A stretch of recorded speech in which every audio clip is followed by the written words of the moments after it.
E esses sinais que a gente está tendo hoje que leva porque a gente está falando, você está com um curso sobre escatologia, que é um assunto que me interessa bastante. Escatologia é muito louco, porque a escatologia tem dois significados, né? Tem aquela coisa de nojeira, né? De escatológico, é coisa com cocô e tal, e tem a coisa dos últimos tempos. Essa parte do cocô eu não sabia. Como é que você viu isso? Escatológico, verdade? Fala assim, aquela pessoa é muito escatológica, que é uma pessoa que só fala de cocô, Sério? Com certeza elas têm raízes ainda. diferentes, mas tem essa parte do escatológico em relação aos últimos tempos, né? Que a gente tem na Bíblia. Então, tirando essa parte escatológica, que é o escroto. Sabe por que eu sei? Porque o Mundo Canibal, o pessoal falava que a gente era muito escatológico, entendeu? Tá. Até ver aí no dicionário os dois significados. Mas o escatológico para os últimos tempos, qual é a definição? A escatologia é exatamente o estudo dos últimos dias, o estudo dos últimos tempos. Por quê? Porque não apenas a Bíblia, mas todas as culturas e civilizações preveram um final dos tempos. Na Bíblia você tem isso profetizado. São mais de 300 profecias falando sobre o fim dos tempos. Daniel falou sobre o fim dos tempos, Ezequiel falou sobre os fins dos tempos, Isaías falou sobre os fins dos tempos, e Jesus falou sobre o fim dos tempos, Paulo falou sobre os fins dos tempos, Pedro falou sobre isso.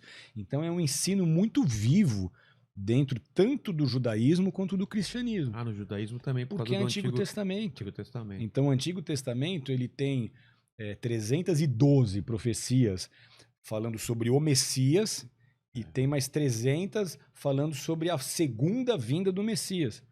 Então, para os judeus, o Messias ainda não veio, eles não creram quando Jesus veio. Então eles não receberam Jesus como Messias. Então para eles o Messias ainda virá.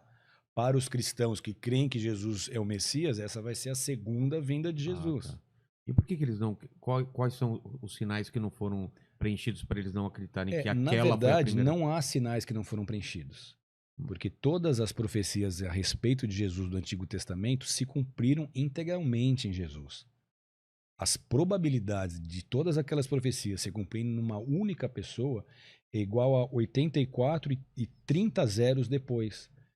É a mesma probabilidade de você esconder uma agulha num palheiro do tamanho do estado do Texas com 1 metro de altura e tentar achar essa agulha. Ou seja, todas as profecias em relação a Jesus se cumpriram em Jesus, detalhadamente.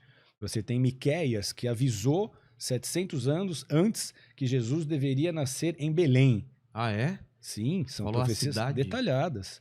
Você tem profecias que dizem que os ossos de Jesus não seriam quebrados, como Isaías disse, e os ossos de Jesus não foram quebrados. Você tem profecias que dizem que ele tinha que ser da tribo de Judá, e Jesus era da tribo de Judá. Então, mas era comum na crucificação de quebrarem os ossos? Era comum. Né? Eles não terem quebrado os ossos de Jesus foi um disparate, foi algo muito exclusivo. Qual a outra depois dessa? São 120 se você não sintetizar. Tá. Porque você tem vários profetas e vários textos que falam sobre a mesma profecia. Entendi. Então vários falam, ele tem que ser filho de Davi, ou seja, um descendente de Davi. Aí outros 3, 4 caras falam isso em outras oportunidades. Se vocês pegar tudo isso e sintetizar, dá em cerca de 120 profecias que detalham a vida do Messias, a sua morte,